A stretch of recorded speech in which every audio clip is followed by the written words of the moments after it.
Assalamualaikum warahmatullahi wabarakatuh. Perkenalkan, nama saya Nusita dari kelas H1B. Saya akan mempresentasikan tentang artikel, makalah, dan laporan penelitian. Artikel hasil penelitian. Hasil-hasil penelitian yang ditulis dalam bentuk artikel untuk kemudian diterbitkan dalam jurnal-jurnal memiliki kelebihan-kelebihan dibanding dengan yang ditulis dalam bentuk laporan teknis resmi. Laporan teknis resmi memang dituntut untuk berisi hal-hal yang menyeluruh dan lengkap sehingga naskahnya cenderung tebal dan direproduksi dalam jurnal yang sangat terbatas, dan akibatnya hanya kalangan yang sangat terbatas saja yang dapat membacanya. Sebaliknya, hasil penelitian yang ditulis dalam bentuk artikel biasanya dituntut untuk berisi hal-hal yang penting-penting saja. Oleh karena itu, setiap kali terbit sebuah jurnal memuat beberapa artikel sehingga ruang yang tersedia untuk sebuah artikel terbatas. Jurnal yang diterbitkan oleh suatu fakultas akan dibaca setidaknya oleh para dosen dan karyawan serta mahasiswa dari fakultas tersebut, sehingga hasil penelitian yang ditulis dalam bentuk artikel di jurnal akan memiliki pembaca yang jauh lebih banyak daripada laporan penelitian teknis resmi. Penulisan artikel menggunakan sistematika tanpa angka ataupun abjad dan sebagai berikut, yaitu judul, nama penulis, sponsor, abstrak, dan kata kunci, pendahuluan, metode, hasil pembahasan, kesimpulan dan saran, daftar rujukan. Artikel non-penelitian. Istilah artikel non-penelitian mengacu kepada semua jenis artikel ilmiah yang bukan merupakan laporan hasil penelitian. Artikel yang termasuk kategori artikel non-penelitian antara lain berupa artikel yang membela suatu teori, konsep, atau prinsip, mengembangkan suatu model, mendeskripsikan fakta atau fenomena tertentu, menilai suatu produk, dan masih banyak jenis yang lain. Karena beragamnya jenis artikel ini, maka cara penyajiannya di dalam jurnal sangat bervariasi. Penulisan artikel menggunakan sistematika tanpa angka ataupun abjad. Sebuah artikel non-penelitian berisi hal-hal yang sangat esensial, karena itu biasanya jumlah halaman yang disediakan tidak banyak, antara 10-20 halaman. Unsur pokok harus adalah dalam artikel non-penelitian dan sistematikanya adalah yaitu judul artikel, nama penulis, abstrak, dan kata kunci, pendahuluan, bagian inti, penutup, daftar rujukan. Makalah. Salah satu tujuan pokok penulisan makalah adalah untuk meyakinkan pembaca bahwa topik yang ditulis dan dilengkapi penalaran logis dan pengorganisasian yang memang perlu diketahui dan diperhatikan. Makalah yang merupakan salah satu jenis karangan ilmiah memiliki ciri atau karakter seperti berikut. Secara umum, ciri makalah terletak pada sifat keilmiahannya. Artinya, sebagai karangan ilmiah, makalah memiliki sifat objektif, tidak memihak, berdasarkan fakta, sistematis dan logis. Isi dan sistematika penulisan tersebut yaitu sebagai berikut. Bagian awal, halaman sampul, daftar isi, daftar tabel, gambar jika ada.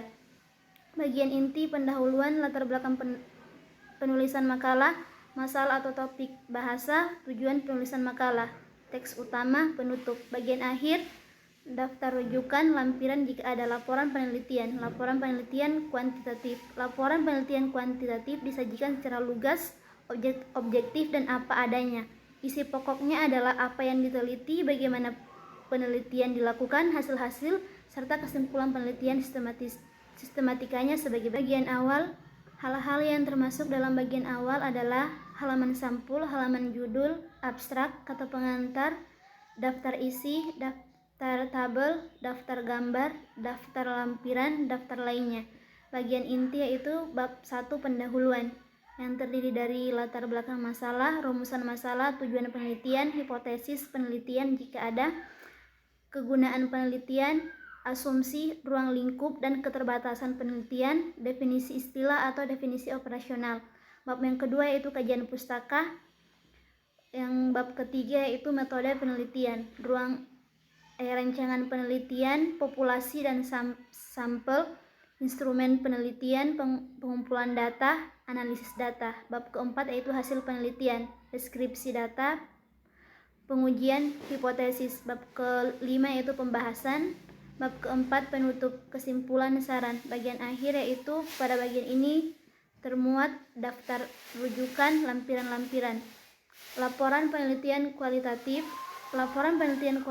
haruslah mampu memberikan gambaran yang utuh dan konseptual tentang topik yang diteliti. Terdapat tiga model format yang dapat digunakan dalam menulis laporan penelitian kualitatif, yaitu format tetap 1, format tetap 2, dan format. Bagian awal: halaman sampul, halaman judul, abstrak, kata pengantar, daftar isi, daftar tabel, daftar gambar, daftar lampiran. Bagian inti yaitu alternatif 1, format tetap 1. Bab 1 pendahuluan yaitu konteks penelitian atau latar belakang, fokus penelitian atau rumusan masalah, tujuan penelitian, landasan teori, kegunaan penelitian. Yang bab 2 yaitu metode penelitian, terdiri dari pendekatan dan jenis penelitian, kehadiran peneliti, lokasi penelitian, sumber data, prosedur pengumpulan data, analisis data, pengecekan keabsahan temuan, tahap-tahap penelitian. Bab 3 yaitu paparan data dan temuan penelitian. Yang keempat yaitu pembahasan. Yang kelima, bab kelima yaitu penutup. Alternatif 2 yaitu format tetap 2. Bab 1 pendahuluan berisi itu konteks penelitian atau latar belakang, fokus penelitian atau rumusan masalah, tujuan penelitian, kegunaan penelitian. Bab kedua yaitu kajian pustaka. Bab ketiga metode penelitian. Bab keempat paparan dan data di temuan penelitian. Bab 5 pembahasan. Bab 6 penutup.